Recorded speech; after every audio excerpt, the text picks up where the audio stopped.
जय जय श्री जगन्नाथ। जय भक्त शिरोमणि कर्माबाई।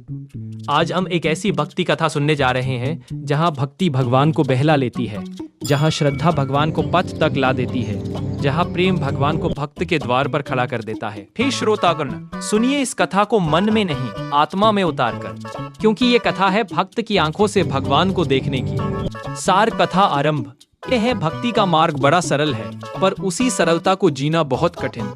छोटी सी बालिका, नाम कर्माबाई, गरीब परिवार, पर हृदय में इतना प्रेम कि जैसे स्वयं माता लक्ष्मी ने उसका हृदय बना दिया हो।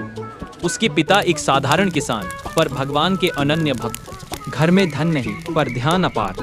भोजन साधारण, पर मन में भगवान का मधुर नाम, श्री कृष्ण श्री कृष्ण। परंतु पिता का देहांत व कर्मा की मासूम भक्ति। एक दिन नियति ने करवट बदली। कर्मा के पिता उसे छोड़कर दिव्य लोक को चल पड़े। गांव में आंसू थे, दुख था, पर कर्मा की मासूम आंखों में एक ही प्रश्न, अब मेरे कृष्ण को भोग कौन लगाएगा। श्रोतागण, देखिए उस बच्ची की सोच। अपने दुख का विचार नहीं, पर भगवान भूखे न रह जाएं, इसकी चिंता। कृष्ण के प्रति भक्त का भाव। कर्माबाई रोज सुबह उठती, छोटा सा चौका साफ करती, एक मिट्टी का चूल्हा जलाती, खिचड़ी बनाती और भगवान को बड़े प्रेम से भोग लगाती। कन्हैया, मेरे पास तो कुछ नहीं, पर ये खिचड़ी मैंने अपने हाथों से बनाई है, तुम जरूर खाना, ठीक।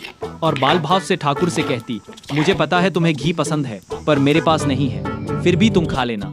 श्रोताओं, इसी को कहते हैं निष्कलंक भक्ति, जो भगवान को अपने पास खींच लेती है। भगवान का प्रथम दर्शन, भावपूर्ण दृश्य। एक दिन उसके प्रेम से पिघलकर स्वयं जगन्नाथ, नीलाचल के स्वामी, बच्ची के सामने प्रकट हो गए। दरवाजे पर खड़े होकर बोले, कर्मा, आज मैं भूखा था इसलिए आ गया, कहाँ है मेरी खिचड़ी। हे श्रोतागण, सोचिए, वो भगवान जिन्हें राजसी महलों में पूजा जाता है, आज एक गरीब बच्ची के घर खिचड़ी खाने आए हैं। सार पानाथपुरी में हलचल। इधरपुरी मंदिर में प्रतिदिन भगवान के भोग में कमी दिखने लगी। रसोइये चिंतित, भगवान खाते नहीं, थाली वैसी की वैसी। राजा बोला, ये कोई साधारण बात नहीं, भगवान कहीं और जा रहे हैं, कहीं और खा रहे हैं।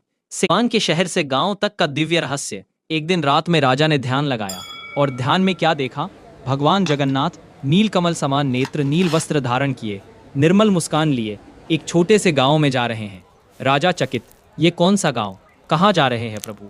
फिर भगवान की मधुर वाणी, राजन, मैं अपनी कर्माबाई की खिचड़ी खाने जा रहा हूँ, उसके प्रेम में ऐसा स्वाद है जो तुम्हारे राजभोग में नहीं। सजा का सत्य देखने जाना। अगले दिन राजा और पुजारीगण गुप्त रूप से गांव पहुंचे। कर्मा के घर के पास छिपकर देख रहे हैं। सुबह हुई, कर्माबाई ने खिचड़ी बनाई, थाली रखी और बोली, कन्हैया, आज खिचड़ी थोड़ी गर्म है, धीरे धीरे खाना। और तभी भगवान प्रकट हुए, नील कमल सी उपमा, चांद जैसी मुस्कान। राजा यह देख खुद अचेत सा हो गया, धरती पर हाथ जोड़कर गिर पड़ा। भोग छोड़कर आप यहाँ क्यों। भगवान बोले, राजन, भोग बड़ा नहीं होता, भक्त का भाव बड़ा होता है। जिस खिचड़ी में प्रेम हो उसमें मेरा वास है। कर्माबाई की मर्यादा। राजा ने कहा, हे देवी, तुम मंदिर आकर भोग बनाओ, दुनिया तुम्हें मान देगी। कर्मा हंसकर बोली, महाराज, मैं कौन होती हूँ, मैं तो बस एक सेविका हूँ। मेरा भगवान मेरे हाथ की खिचड़ी पसंद करते हैं, बस यही मेरे लिए सब कुछ है। उसकी यह विनम्रता सुनकर राजा भी भाव विभोर। जगन्नाथ का वरदान। प्रभु बोले, कर्मा, तुम्हारी खिचड़ी का स्वाद मेरे हृदय में बस गया है। आज से जो भी भक्त मेरे नाम से निष्ठापूर्वक खिचड़ी बनाएगा, मैं उसकी रक्षा करूंगा। उसके घर लक्ष्मी का वास होगा और उसकी रसोई में कभी अभाव नहीं आएगा। यह सुनकर कर्माबाई रो पड़ी। हे नीला माधव, आप मुझे उतना मत दीजिए जितना संभाला ना जाए, बस मेरे मन में आपकी भक्ति कभी कम न हो। देखिए प्रेम, यह भक्ति। भगवान को धन, वैभव, रत्न, सोना चांदी की क्या आवश्यकता। उन्हें चाहिए एक शुद्ध हृदय, एक निर्मल भाव, एक ऐसा प्रेम जिसमें छल कपट न हो। कर्माबाई ने किसी बड़े मंदिर में भोग नहीं लगाया, न किसी उपाधि की इच्छा। उसकी रसोई छोटी थी, पर भाव बड़ा था। में छिपा दिव्य संदेश। भगवान ने स्वयं संदेश दिया, भक्तों, भोग बड़ा नहीं, भाव बड़ा है। भोजन बड़ा नहीं, प्रेम बड़ा है। जहाँ प्रेम है वहाँ भगवान स्वयं चलकर आते हैं। कर्माबाई की खिचड़ी का अनंत महिमा। आज भी जगन्नाथपुरी में विशेष अवसरों पर कर्मा खिचड़ी बनती है।